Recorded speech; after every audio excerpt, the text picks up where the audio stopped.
تاسو خبر یې چې کله زموږ دننه کینه وي نو هغه موږ باندې یو ډېر بد اثر اچوي. لکه د زړه باندې یو ډېر دروند بار وي او هغې د لاسه زموږ ژوند ډېر ګران شي. نو کوشش کوئ چې هغې له خپل دننه وباسئ که هغه کول څومره هم ګران وي. ځینې وخت خلک وایي چې وبخښه او هیر شه. زه نه منم. دې خبرې سره زه موافق نه یم. ځکه چې چاته بخښل اسان دی خو هیرول یې اسان نه دي. ځکه چې کیدای شي چې زه هیر شم نو ته بیا ماته زیان ورسوې. نو حدیث کې هم راځي لا یلدغ المؤمن من جحر واحد مرتين چې یو مؤمن 2 ځل یو سوري نه چیچلی کېږي. نو زه تا ته زړه نه بخښم خو زه هغه نشم هېرېدی کوم تا ما سره کړی دی. زه ستا د لاسه یو ځل دوکه شوی یم او زه نه غواړم چې بیا ما سره دوکه وشي. ځکه درته بخښم خو بیا نه قبولولی نه شم.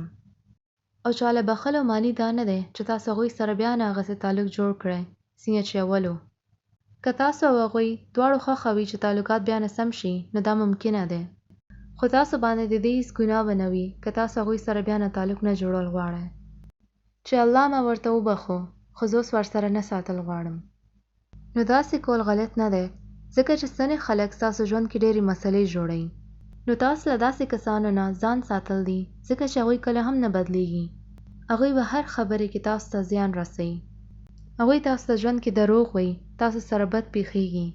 او که تاسو کوشش کړی او چې دوی بدل شي او تاسو ناکامه شوئ نو تاسو ته پکار دی چې تاسو دوی نه ځان لرې کړئ. داسې خلک ډېر تریخ وي او هر وخت ستاسو ژوند خوشحالۍ بربادول غواړي. نو موږ له ځان 2 قسمه شیطانانو نه ساتل دي. یو کوم چې رښتیا شیطان دی او بل کوم چې د انسانانو کې شیطان دی. او بدبختیانه کله چې موږ داسې خلکو ته ګورو نو زړه خفه کېږي چې هغوی کله هم ځان نه بدلی.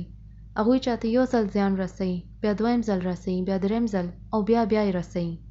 نو ځکه تاسو ته پکار دی چې تاسو داسې خلکو نه ځان وساتئ.